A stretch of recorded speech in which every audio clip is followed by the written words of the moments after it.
Cela fait partie de la vie de l'immobilier. Donc voilà, cette première photo, c'est l'état de la porte. Donc monsieur a des problèmes de tempérament et de gestion de ses émotions. Et si l'huissier n'arrive pas à ses fins, je mettrai un avocat sur le sujet. Voilà, alors là, ça c'est quand j'ai ouvert la porte. Donc à gauche, il y a un petit problème quoi. Hein. Ces gens-là, de toute façon, ne m'intéressent pas. Je suis désolé de vous le dire, vous n'êtes pas fait pour être investisseur immobilier, c'est pas grave. Mais j'en ai pour à peu près 3 000 € de main d'œuvre. Alors bien évidemment, je voulais vous montrer aussi un autre aspect des choses qu'il ne faut pas négliger.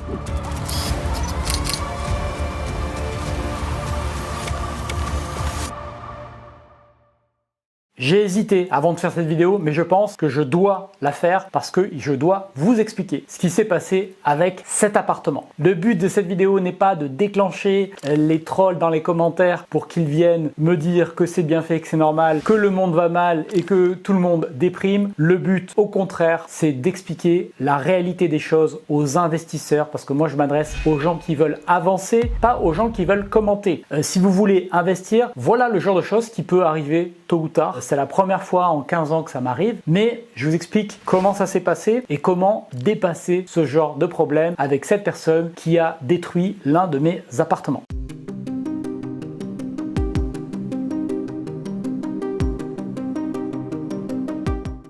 Alors pour vous remettre dans le contexte très rapidement, tout a commencé par un couple tout à fait normal auquel j'ai loué cet appartement il y a 4 ans. Ils sont rentrés dans l'appartement, jamais eu entendu d'histoire. Et puis un jour, j'ai commencé à entendre des histoires, c'est-à-dire j'ai appris que la police était venue, qu'il y avait eu du grabuge dans l'appartement, qu'il y avait la porte d'entrée de l'immeuble qui avait été cassée. Alors très rapidement, on a su qui c'était et donc le copain dans ce couple-là a en fait été violent et donc a détruit la porte d'entrée. Donc il y a déjà eu un dossier auprès de l'assurance qui m'a permis d'avoir une nouvelle porte d'entrée pour une somme modique pour juste la franchise de l'assurance. Donc voilà, il n'a pas que des conséquences négatives, mais j'ai une nouvelle porte d'entrée qui vaut quand même près de 4 000 €. Donc voilà, c'est pas mal. Et le truc, c'est que ça a continué. La copine est partie et le garant du couple, c'était la personne qui était de la famille de la copine. Donc évidemment, vous imaginez bien que dans ce cas-là, le garant ne veut pas rester garant et il a cette possibilité-là. Tout dépend comment ça a été préparé. Et du coup, je me retrouve avec le locataire qui est un boulet, qui est violent, qui n'a plus de garant, qui a continué de payer son loyer pendant plus d'1 an sans aucun problème. Et puis, au hasard d'une de mes visites, j'ai remarqué que l'appartement avait été quand même bien dégradé. Il m'a promis qu'il allait le remettre en état. Je lui ai fait confiance déjà parce que j'avais pas le temps de m'occuper de ça à ce moment-là et parce que il continuait de payer son loyer. Et puis quelques mois plus tard, il a arrêté de payer son loyer. Et donc au bout du 3e mois, je lui ai demandé de partir, ce qu'il a fait. Et donc il est parti sans créer de problème. Mais j'ai récupéré donc un petit impayé et surtout l'état de l'appartement qu'il n'a pas remis en état initial. Et c'est ce que je vais vous montrer maintenant.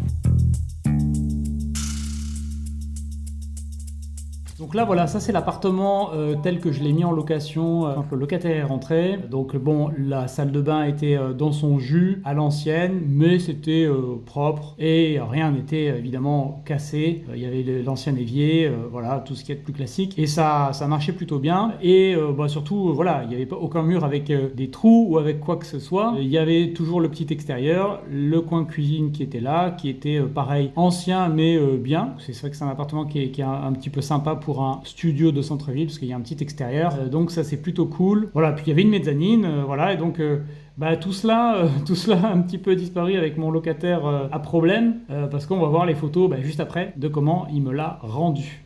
Donc voilà, cette première photo, c'est l'état de la porte. Donc monsieur a des problèmes de tempérament et de gestion de ses émotions. Donc il a tapé dans la porte à plusieurs reprises. Donc il a détruit la porte, sachant qu'il a également fait ça sur la porte d'entrée de l'immeuble. Donc chose pour laquelle il a signé une reconnaissance de dégâts. Voilà, alors là, ça c'est quand j'ai ouvert la porte. Donc à gauche, il y a un petit problème quoi. Donc évidemment, c'est pas sa faute. Hein. Évidemment, c'est l'eau qui a détruit la paroi, m'a-t-il dit, en me regardant droit dans les yeux. La mezzanine, je sais pas où elle est passée. Bon, j'aurais jamais l'explication explications. Et puis il y avait des petits trous dans les murs. En bas, là, je sais pas ce qui est. Voilà, il a tapé en bas. Ouais, le placo il bouge, c'est pas ma faute. Voilà. Donc évidemment, dans ces cas-là, avec ces gens-là, il y a rien qui est leur faute. Hein. Le petit frigo, on l'a jeté parce qu'il était pourri. Donc voilà, ça c'était l'état de la cloison. Donc bon, vous imaginez bien que évidemment, ça ne le gênait pas de continuer à prendre sa douche là-dedans. Hein. Il y a des gens, voilà, ils créent leurs propres problèmes et après ils aiment bien rester dedans. Voilà, donc tout était dégueulasse. Des problèmes de propreté, bien évidemment.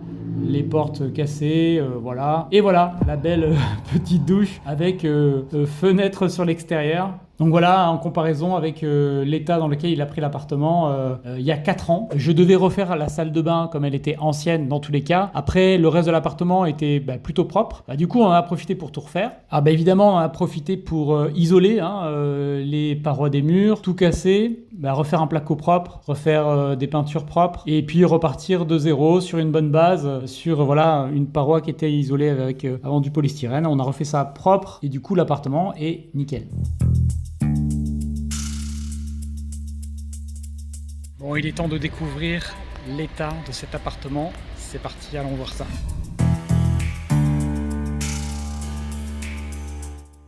Oh oh! Quel changement! Des murs propres et isolés. Vous entendez, ça résonne encore. Les travaux sont pas finis. Hein. Voilà, il reste des choses ici encore à faire. On n'a même pas retiré les films ici. On a un petit extérieur qui est encore tout seul qu'il faut aménager. Mais quel changement! Et puis bon, évidemment, il y a une salle de bain toute propre qui est là. Une vraie douche propre. Quel changement incroyable. Donc ça, c'est la clé de la réussite, faire des travaux qui embellissent les choses et qui transforment les lieux. Alors je vous liste un petit peu ce qui a été refait dans cet appartement. Je suis désolé, ça résonne un petit peu, mais j'en ai pour à peu près 3 000 € de main d'œuvre et la même somme de matériel. Donc j'en ai à peu près pour 6 000 € pour avoir refait cet appartement qui fait 13 mètres carrés. Donc on a refait les cloisons avec de l'isolation, on a refait le sol, on a changé la cuisine et on a refait les cloisons ici, car vous avez vu que c'était pas du tout dans cet état-là, cette cloison-là. On a refait la cloison ici et puis on a refait, on a changé le WC, changé ça, changé ce meuble et refait complètement la partie douche. Voilà, le seul truc qu'on n'a pas changé, c'est le chauffe-eau. Il manque la VMC, j'ai pris une VMC double flux, un extracteur double flux que je vais mettre ici pour ventiler cet appartement. Et puis, on n'a pas changé cette porte. Là, donc là, il y a un gros nettoyage. Il a eu beaucoup de mal et il va le terminer, l'artisan. Mais c'est très tenace ce qui est là. On va réparer ce store aussi, ce volet roulant qui ne marche pas. C'est quasiment fait. Donc voilà, tout ça pour cette somme-là. Donc vous voyez, on est à 500 € le mètre carré pour cette rénovation. C'est des prix très très corrects et c'est assez difficile d'avoir des prix comme ça. Mais j'ai voilà, la chance d'avoir un artisan de confiance avec lequel je travaille régulièrement et qui du coup ne m'assassine pas sur les devis. Il sait qu'il vaut mieux travailler dans la durée avec moi plutôt que d'essayer de faire un gros coup une fois et puis de plus avoir de chantier. C'est malheureusement ce qui se passe de temps en temps avec certains artisans avec lesquels j'ai travaillé par le passé qui, le temps passant, ont tendance à alourdir leur devis et puis au bout d'un moment, je me rends compte que ça vaut plus la peine de travailler avec eux, quoi. Si c'est pour que ce soit pas des travaux rentables pour moi, ça n'a pas d'intérêt. Donc là, voilà, on travaille en bonne intelligence et c'est ça l'intérêt, je pense, de développer aussi un patrimoine localisé à un endroit donné plutôt que de s'éparpiller. À Lyon, j'ai trois biens immobiliers à louer sur 3 appartements. Voilà, j'ai pas de travaux régulièrement et donc j'ai aucun artisan avec lequel j'ai une relation comme je peux avoir ici qui me permet d'avoir des prix raisonnables sur la durée. Donc là-bas, je sais que quand je fais des travaux, je vais avoir des devis à peu près standards, quoi, et que donc ça va me coûter plus cher. Alors bien évidemment, je voulais vous montrer aussi un autre aspect des choses qu'il ne faut pas négliger, c'est que depuis le début de leur location, ces locataires ont quand même payé près de 42 000 € de loyer. C'est un appartement qui vaut sur le marché aujourd'hui 70 000 € peut-être. Donc ils m'ont payé plus de la moitié de l'appartement en quelques années. Donc quand on met face à la catastrophe que représente un appartement dégradé ou détruit, vous voyez qu'ici en face, ils m'ont quand même filé 42 000 €. Donc ils ont payé le crédit à la banque pendant toutes ces années. Donc voilà, ça me me dérange pas de remettre 6 000 ou 7 000 euros de travaux au bout de 5 ans sur un vieil appartement qui aurait nécessité une remise en état de toute façon. Alors peut-être pas aussi importante, mais voilà, c'est un petit surcoût et c'est pour ça que l'argent que je lui réclame, c'est pas le total des travaux qui ont été effectués parce que ça serait pas juste, mais juste les dégradations qu'il a fait en particulier. Mais je voulais quand même compléter avec cet élément d'information là qui est quand même pas négligeable pour comprendre aussi que bien sûr pendant tout ce temps-là, ils ont payé leur loyer rubis sur l'ongle.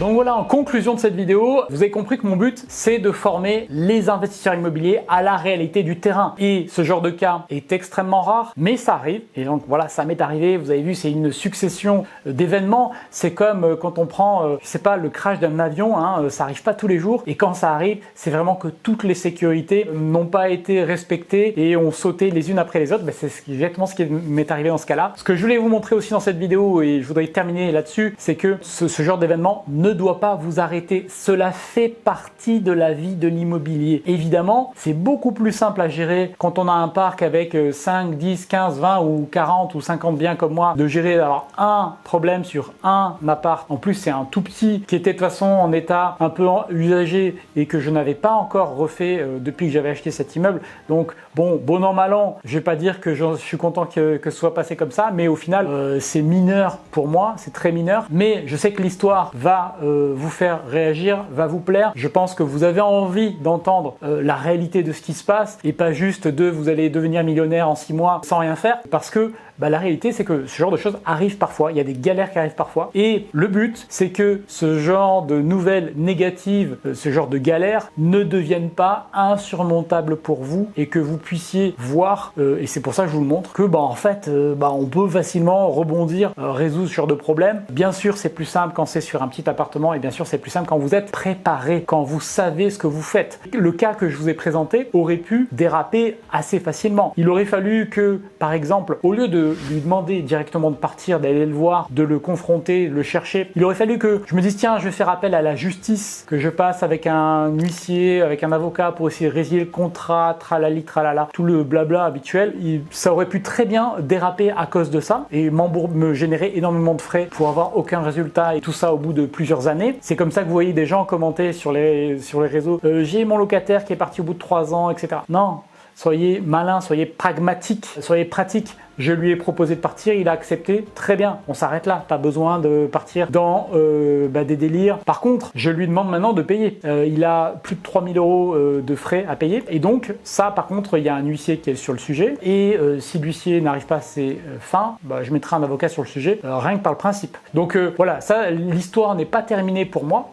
Mais l'appartement est reloué, vous l'avez vu, c'est très facile pour moi de relouer. Je l'ai reloué du coup 490 euros, donc il est roulé plus cher. Ça va amortir mes travaux assez rapidement. En 2-3 ans, j'aurai payé mes travaux, j'aurai un appartement qui a été remis à neuf, qui a été isolé. Donc voilà, j'ai résolu pas mal de points et l'appartement est beaucoup plus sympa aujourd'hui qu'avant.